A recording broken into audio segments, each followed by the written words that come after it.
네, 고린도전서 2장 13절과 16절로 우리 신령한 자라는 제목으로 하나님의 말씀을 나누길 원합니다.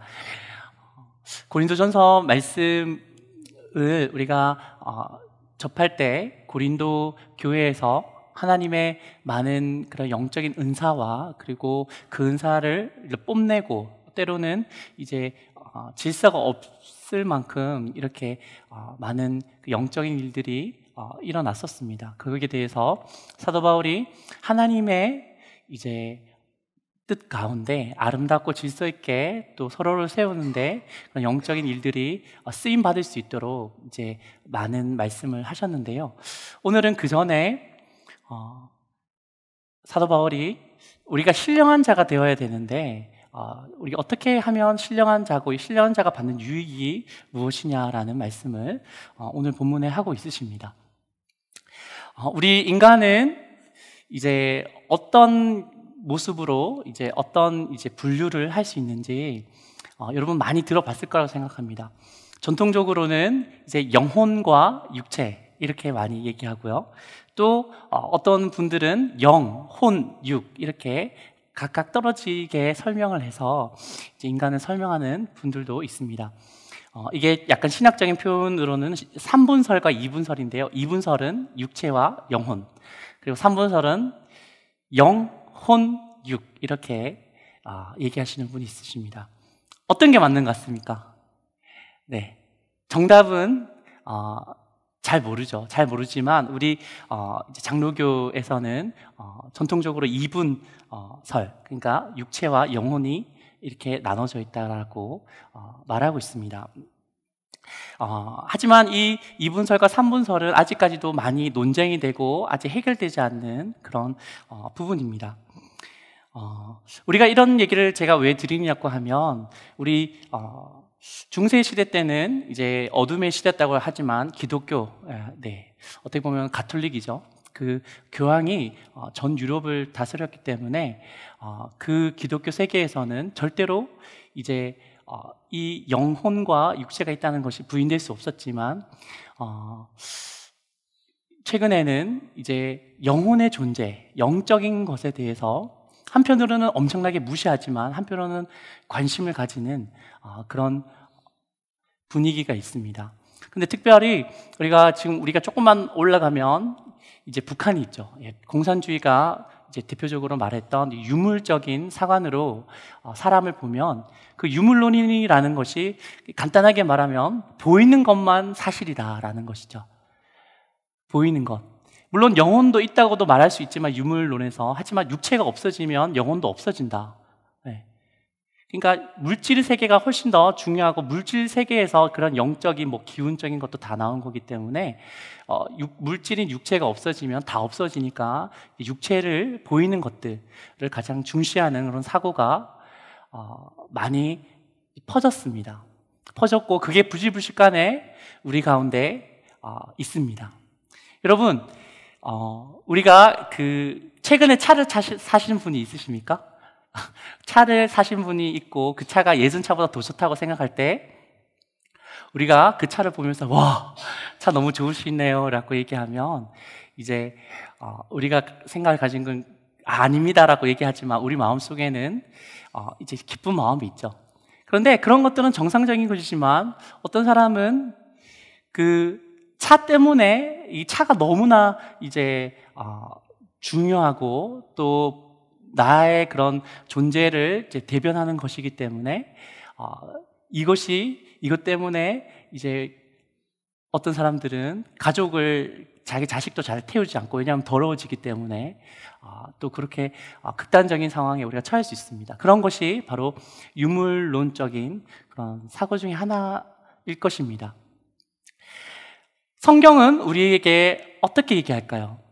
성경은 우리 가운데 육체가 있고 영혼이 있다는 것을 인정하지만 거기에서 분명한 우선순위를 두어라고 우리에게 말하고 있습니다. 우리 로마서 8장 12절과 14절 말씀을 한번 함께 좀 길지만 읽겠습니다. 그러므로 형제들아, 우리가 빚진 자로 돼 육신에게 져서 육신대로 살 것이 아니니라. 우리가 육신대로 살면 반드시 죽을 것이로되 영으로서 몸의 행실을 죽이면 살리니 무릇 하나님의 영으로 인도함을 받는 사람은 곧 하나님의 아들이라. 아멘. 여러분, 이 로마서 12장 14절을 계속 한번 보면요, 우리가 빚진 자로 그러니까 예수님의 십자가 공로로 우리가 구원을 받은, 이제 거저 구원을 받았기 때문에 우리가 마치 빚진 자와 같은 자라고 말하고 있습니다. 그래서 12절에 어떻게 말하고 있죠? 육신에게 져서 육신대로 살 것이 아니니라. 우리가 육신대로 살아가는 것은 그렇게 살게 되면 13절에 보면 반드시 죽을 것이로되 라고 하셨고요, 영으로서 몸의 행실을 죽이면 살리니라고 말하고 있습니다. 사도 바울은 분명히 우리의 그런 모습 가운데 영적인 삶이 우리의 삶 가운데 가장 우선이 되어야 된다고 오늘 이 말씀에서 잘 말씀하고 있습니다. 무릇 하나님의 영으로 인도함을 받는 사람은 곧 하나님의 아들이라 라고 말씀하셨습니다. 그래서 우리가 반드시 알아야 될 것은 우리의 많은 모습 가운데 우리의 영혼이, 그리고 우리의 영이 하나님을 반응하며 살아가는 그 삶의 그런 부분이 우리의 삶 전체를 이끌어 나가야 되지, 우리의 육신이 원하는 것들이 우리의 삶을 이끌어 나가면 반드시 불행한 삶을 살게 된다고 사도 바울은 우리에게 말씀하고 있습니다. 우리가 이런 영적인 삶을 우선시하고 우리가 하나님과 교제하는 삶에 우선순위를 두는 자, 사도 바울은 신령한 자라고 말하는데요, 이 신령한 자가 어떤 유익이 있는지 우리 오늘 본문에 보면 이렇게 말하고 있습니다. 말을 할 때 사람의 지혜가 가르친 말로 아니하고 오직 성령께서 가르친 것으로 말하고, 그리고 영적인 일들을 분별하며 하나님의 성령의 일들을 받는다고 했습니다. 그리고 모든 것을 판단하지만 자기는 아무에게도 판단을 받지 않고요, 그리고 주의 마음을 알아 주님을 가르칠 수 있습니다. 그리고 비슷한 말이지만 그리스도의 마음을 가짐 이라는 말씀을 했습니다. 오늘 오늘 본문 말씀을 보면, 우리 한 번 더 본문 말씀을 보면요, 이렇게 말하고 있습니다. 두 가지 사람에 대해서 이제 구분하고 있는데요, 신령한 자와 그리고 육에 속한 자를 말하고 있습니다. 우리 신령한 자는 제가 좀 전에 얘기했듯이 그런 자이고, 육에 속한 자는 어떤 사람일까요? 육에 속한 자는 하나님의 복음의 역사가 어리석은 것처럼 보이고, 또 성령의 역사를 거절하는 불신자를 의미합니다. 여러분은 육에 속한 자는 아닙니다. 하지만 우리가 기억해야 될 것이, 우리 먼저 고린도전서 3장 16절 말씀을 한번 보겠습니다. 우리 함께 읽어보겠습니다. 너희는 너희가 하나님의 성전인 것과 하나님의 성령이 너희 안에 계시는 것을 알지 못하느냐. 우리 모든 하늘누린 교회 성도님, 여기에 계시는 분들은 예수님께서 나의 죄를 위해서 죽으시고 십자가에서 죽으시고 부활하시고 승천하시고 다시 오실 것을 믿으십니까? 아멘. 우리 그 복음의 사실을 믿는 자에게는 성령께서 그 안에 사셔서 이제 중생한 자가 된다고 성경은 반드시 선포합니다. 그러면 중생한 자가 신령한 자일까요? 우리가 그렇게 생각할 수도 있지만 그렇지 않습니다. 여기 물론 그렇게 연결시킬 수도 있지만, 사도 바울이 오늘 고린도 전서 2장 후반절에서 말하는 그런 논지에서는 결코 그런 자가 아닌 것이죠. 우리 말씀을 한 번 더 보기 원합니다. 우리 고린도전서 3장 1절에서 2절 말씀을 보겠습니다. 우리 함께 읽겠습니다. 형제들아, 내가 신령한 자들을 대함과 같이 너희에게 말할 수 없어서 육신에 속한 자 곧 그리스도 안에서 어린 아이를 대함과 같이 하노라. 내가 너희를 젖으로 먹이고 밥으로 이는 너희가 감당하지 못하였음이거니와 지금도 못하리라. 아멘. 사도 바울은 예수님을 믿는 자일지라도 육에 속한 자는 아니지만 어떤 자가 있다고 했나요? 1절에 보면 신령한 자가 있고 육신에 속한 자가 있다고 했습니다. 좀 헷갈리죠? 육에 속한 자, 육신에 속한 자. 육에 속한 자는 불신자고요, 육신에 속한 자는 젖을 먹는 어린아이와 같은 그런 신앙을 가진 자라고 사도 바울은 말하고 있습니다. 사도 바울은 여기에서 예수님을 믿는 자임에도 불구하고 신령한 자가 되지 않을 수 있고 오히려 육신에 속한 자가 될 수 있음을 분명히 말하고 있습니다. 우리 3절 말씀을 한번 볼까요? 3장 3절 말씀을 우리 보겠습니다. 우리 다 같이 한번 읽겠습니다. 너희는 아직도 육신에 속한 자로다. 너희 가운데 시기와 분쟁이 있으니 어찌 육신에 속하여 사람을 따라 행함이 아니리요. 아멘. 우리가 기도는 많이 하고 신앙의 연배도 많고 말씀도 많이 읽을지라도 여기서 사도 바울이 우리 가운데 시기와 분쟁이 있으면 우리가 아직 내가 신령한 자는 아니구나라는 그런 인식을 가져야 됩니다. 성경은 예수 그리스도를 믿는 자일지라도 이렇게 장성한 자가 있고 그리고 어린아이와 같은 신앙을 가진 자가 있다고 반드시 말하고 있습니다. 우리가 어떤 신앙의 삶을 살고 있을까요? 우리가 어느 단계일까요? 우리가 어린아이일지 청소년일지 아니면 장성한 신령한 자일지 우리가 어떻게 알 수 있을까요? 사실 잘 알 수가 없습니다. 잘 알 수가 없지만 우리가 기억해야 되는 것은 우리가 우리의 삶 가운데 육신에 속한 것들을 계속 추구하며 사는 사람들은 결코 신령한 자가 아니다라고 우리가 알 수 있다는 거죠.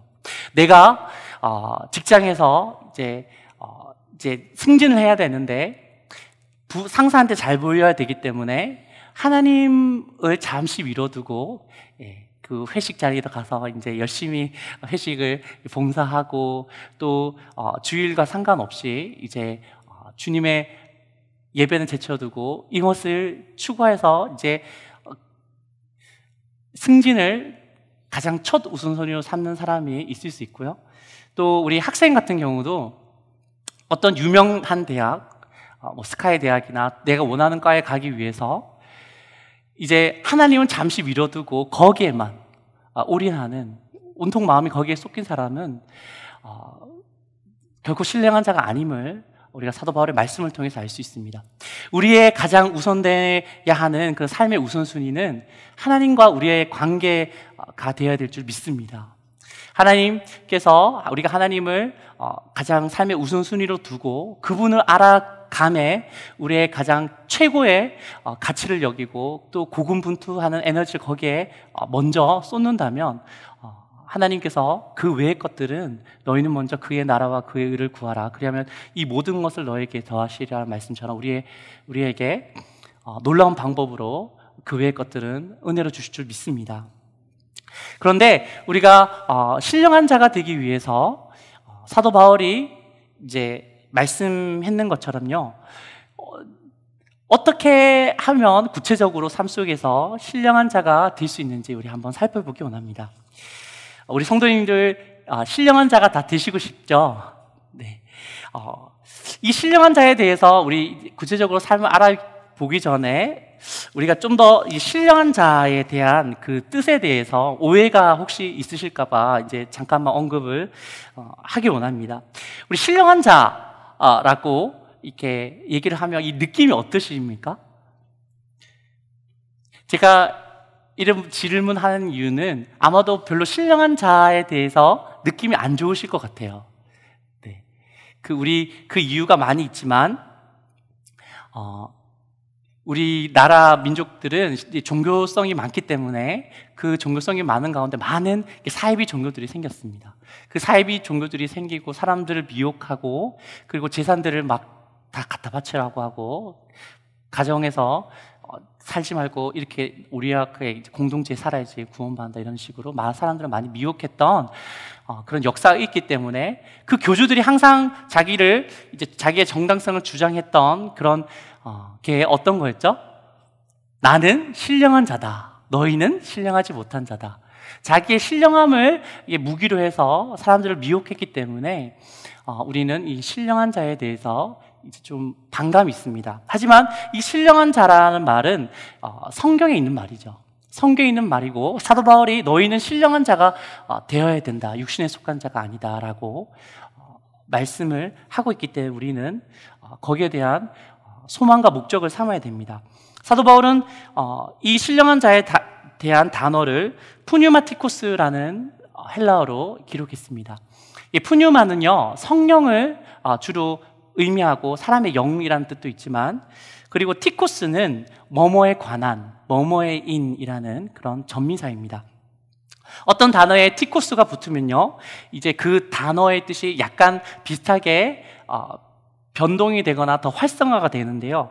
예를 들어서 만들기라는 단어가 헬라어로 포이오인데요. 이 포이오에 티코스가 붙으면 창조적인이라는 뜻이 됩니다. 그리고 외부, 엑소라는 헬라어인데 그 엑소라는 외부라는 뜻의 헬라어에 티코스가 붙으면 이게 외국이 되고요. 그리고 배라는 우리 바다에 떠다니는 그 배입니다. 그 넵스라는 그 헬라어에 티코스가 붙으면 항해라는 뜻이 됩니다. 우리 푸뉴마에 티코스가 붙어서 신령한 자인데요. 푸뉴마는 성령이십니다. 우리의 영도 될 수 있고요. 그 티코스라고 말하면 이 단어는 성령님에 의한, 그리고 성령으로 사는 자라는 뜻이 있습니다. 그러면 우리가 어떻게 성령님에 의해서 삶을 살 수 있고 성령으로 살아가는 이 신령한 자가 될 수 있을까요? 사도 바울은 고린도전서 9장 7절과 빌립보서 1장 2절과 빌립보서 2장 15절, 디모데후서 2장 3절, 디모데후서 2장 4절 총 5번에 거쳐서 신학에서 그리스도인의 삶을 병사와 군사로 이제 비유했습니다. 우리는 예수님의 비유로 따지면 포도나무고 예수님 우리는 가지죠. 또 한편으로는 우리는 병사고 군사입니다. 여러분 믿으십니까? 저는 많이 늦게 이제 군대에 갔습니다. 신대원을 졸업하고 이제 아이가 한 명 있는데도 제가 군대를 갔습니다. 예. 다행히 이제 법이 바뀌어갖고 현역으로 가야 되는데 원래 현역으로 안 가고 상근 예비역으로 출퇴근을 했습니다. 근데 5주간의 기초 군사 훈련을 현역하고 똑같이 받았습니다. 현역 우리 친구들과 똑같이 받았는데 그 어떤 행정병이 얘기하면서 깜짝 놀라더라고요. 여기 80년생이었어 이렇게. 그래갖고 원래 제가 79년생이거든요. 79년생인데 아버지가 12월 달인데 한 달 늦게 이게 그냥 해주셔서 1월 달로 이제 80년 1월 달 됐는데 내가 아버지가 한 달 일찍 79년생으로 이제 그 출생신고를 했으면 큰일 날 뻔했다라는 마음으로 아버지께 감사한 마음이 있었는데, 이제 5주 동안 이제 훈련을 받으면서 많이 느낀 바가 컸었습니다. 물론 전방에서 GOP 수색대대로 현역 군생활을 하신 우리 담임 목사님에 비할 수는 없겠지만 5주이지만 비록 제가 이제 많은 걸 느꼈습니다. 제가 가장 많이 느꼈던 것은 점점 군인이 되어 간다라는 느낌이었습니다. 5주간의 삶이 짧으면 짧다고 말 수 있고 길면 길다라고 말씀할 수 있는데요. 이상하게 한 주 한 주 나의 몸이 변하는 것이 느껴졌습니다. 밥은 거기서 더 많이 먹었습니다. 지금보다 거기서도 더 많이 먹었지만 그럼에도 불구하고 지방은 빠지고요, 근육이 붙었습니다. 네. 그리고 언어와 목소리가 커지고 가장 최상급으로 커졌죠. 예, 목소리를 커야지 좋아하시니까 커지고, 그리고 예? 이런 단어가 아닌 다 낫까. 네, 그렇습니다. 네. 말씀하셨습니까? 이렇게 다 낫까로 말이 바뀌더라고요. 그리고 생각도 이제 많은 이런 시청각 교육을 통해서 그 정훈 장교님의 말을 통해서 나라를 위해 국민의 생명과 재산을 지키기 위해서 이 한 몸 바칠 수 있다는 그런 뜨거운 애국심도 생긴 것이 보게 되었습니다. 어떻게 제가 그렇게 될 수 있었을까요? 5주 동안. 5주 전과 5주 후에는 전혀 다른 사람까지는 아니지만 완전히 다른 느낌의 이런 존재가 되었는 그런 생각이 들었습니다. 어떻게 그렇게 될 수 있었을까요? 생각해보면 매우 단순했습니다. 그것은 나의 생각을 내려놓고 교관과 조교의 말을 잘 따르면 되었습니다.